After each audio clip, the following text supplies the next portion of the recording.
नमस्कार दोस्तों, स्वागत है आप लोगों का विद्यार्थी आईएएस में। दोस्तों, आप लोग वीडियो को देखते हैं, लेकिन वीडियो का जो नोटिफिकेशन है या चैनल का जो नोटिफिकेशन है उसको आप लोग दबा दें, जिससे हम वीडियो समय समय पर डालें तो आपको नोटिफिकेशन मिल सके। चलिए, अभी तक हम लोगों ने उत्तर प्रदेश के जीके में काफ़ी कुछ देखा।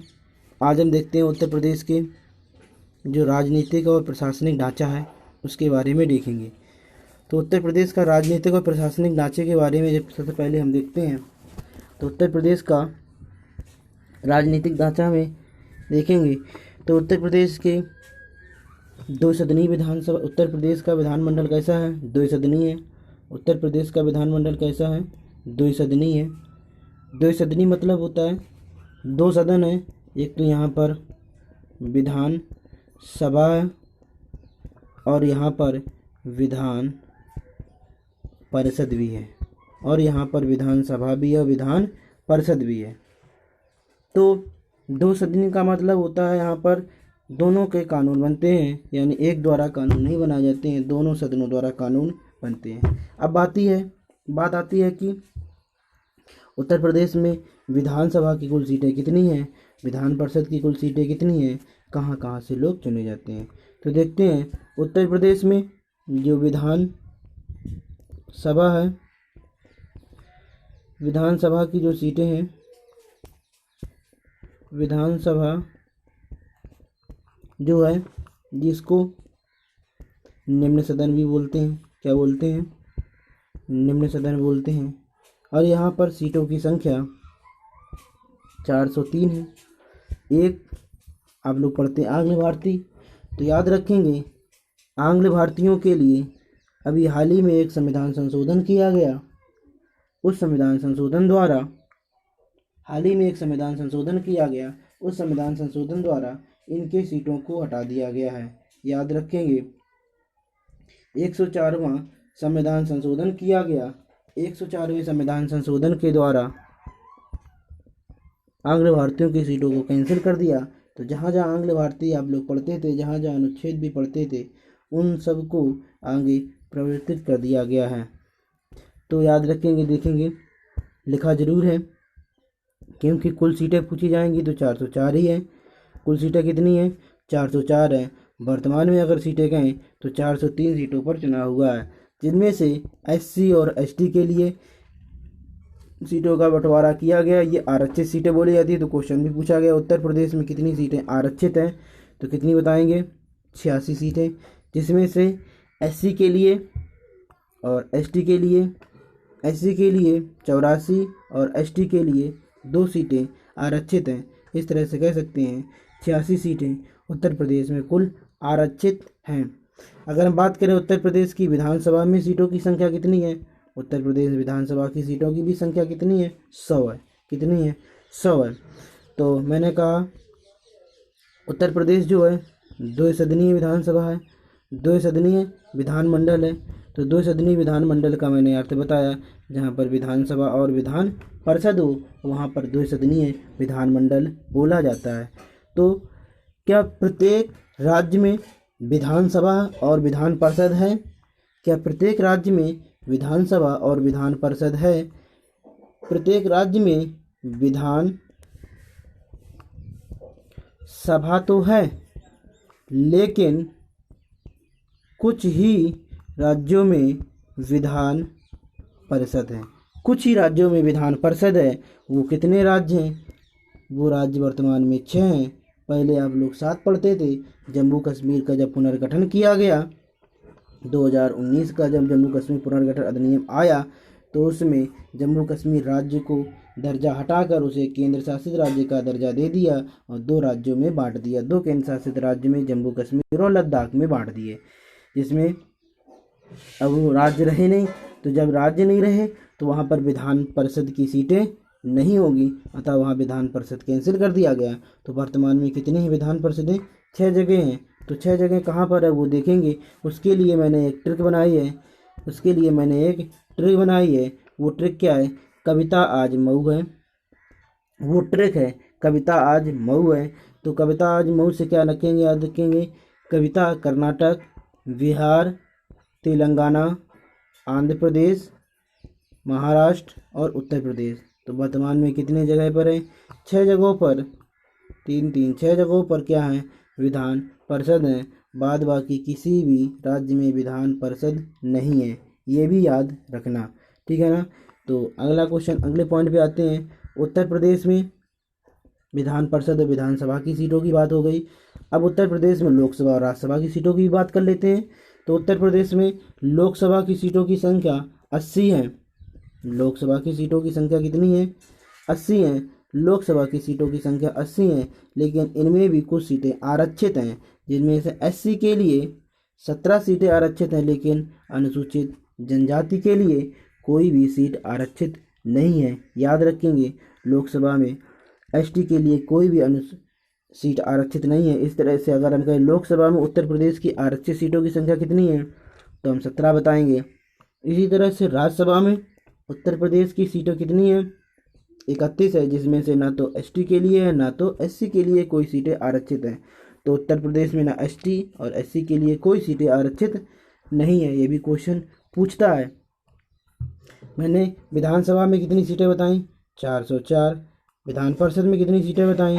100। लोकसभा में कितनी सीटें बताई? 80। और राज्यसभा में कितनी सीटें बताई? 31। फिर मैंने कहा विधानसभा में आरक्षित सीटों की संख्या कितनी मैंने बताई? 86 बताई। और लोकसभा में आरक्षित सीटों की संख्या कितनी बताई? 17 बताई। ना विधानसभा में, ना विधानसभा में, ना राज्यसभा में सीटें कोई आरक्षित हैं। याद रखेंगे, ठीक है। आगे आते हैं। एक सेकेंड, कहाँ चला गया ये? चलिए आगे देखते हैं। जो प्रत्येक राज्य में जो विधानसभा होती हैं, वहाँ पर कैसे चुनाव होता है? विधानसभा का चुनाव कैसे होता है और विधान परिषद का चुनाव कैसे होता है, तो सभी जानते हैं। देखें, बताते देखते हैं।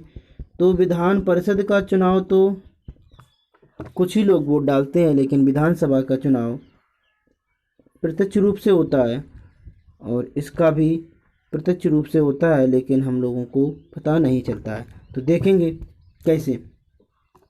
विधान परिषद का चुनाव में कौन कौन भाग लेता है? विधान परिषद के चुनाव में कहाँ से सीटें चुनी जाती हैं? तो 1/6 सदस्य राज्यपाल द्वारा चुने जाते हैं। सॉरी, अप्रत्यक्ष चुनाव होता है इनका, याद रखेंगे, प्रत्यक्ष नहीं, अप्रत्यक्ष चुनाव होता है। 1/6 राज्यपाल द्वारा होता है। 1/3 उस राज्य की विधानसभा द्वारा होता है। 1/3 उस राज्य में जो नगर निगम है, मैंने आपको नगर निकाय के बारे में बताया था।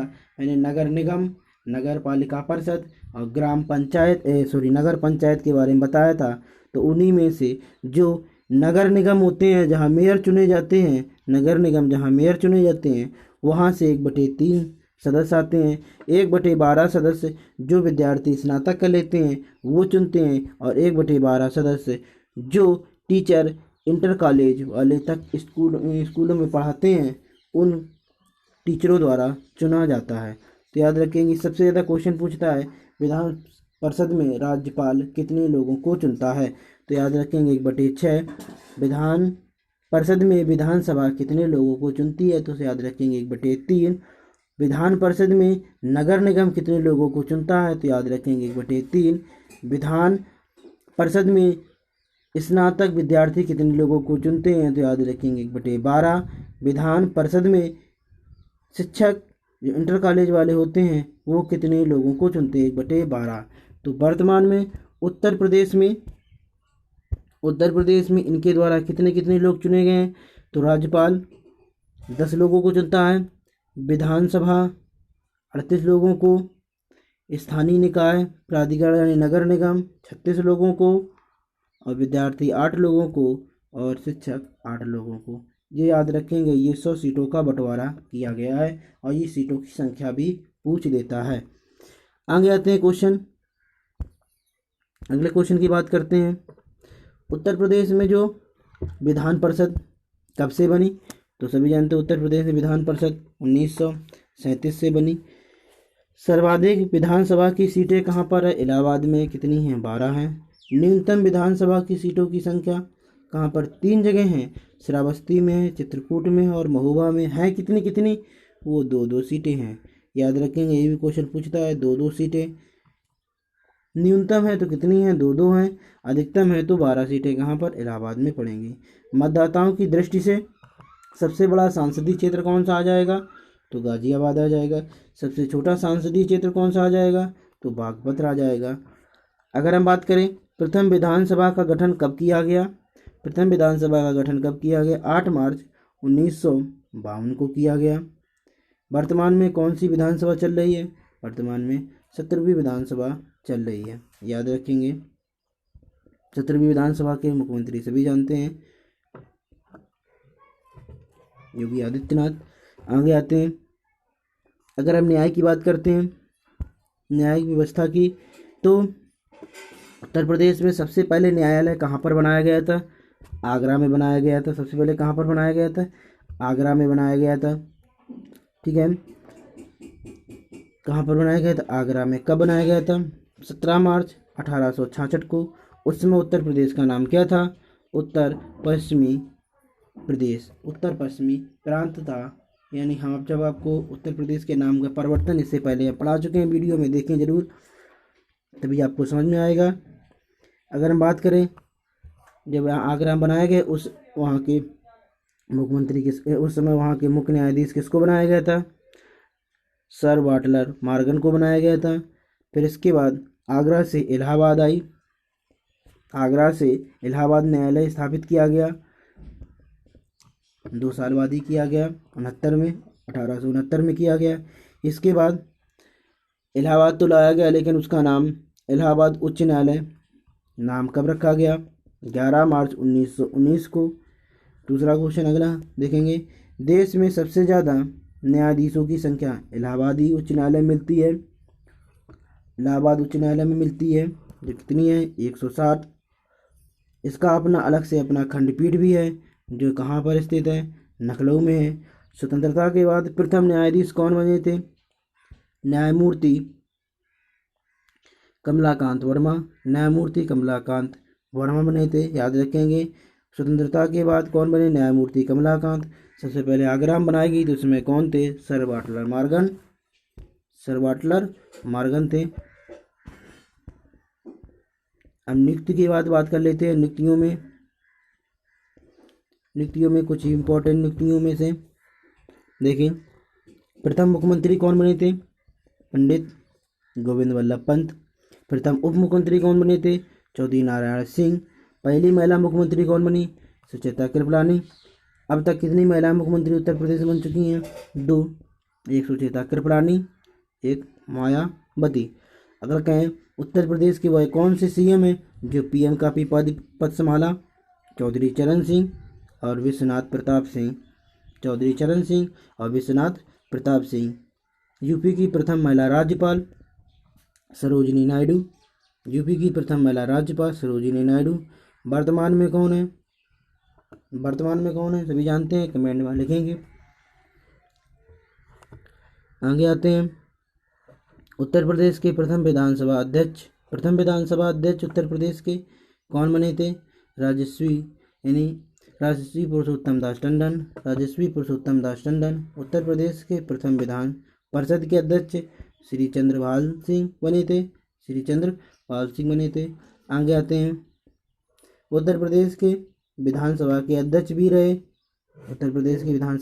भी रहे और सीएम भी बने। कौन थे? 2 लोग बने थे। एक का नाम बनारसी दास था, दूसरे का नाम श्रीपति मिश्रा थे। याद रखेंगे, ये दोनों उत्तर प्रदेश विधानसभा अध्यक्ष के और अध्यक्ष भी रहे विधानसभा के, और उत्तर प्रदेश के सीएम के पद को भी सुशोभित किया। तो इतना था आपका आज का टॉपिक।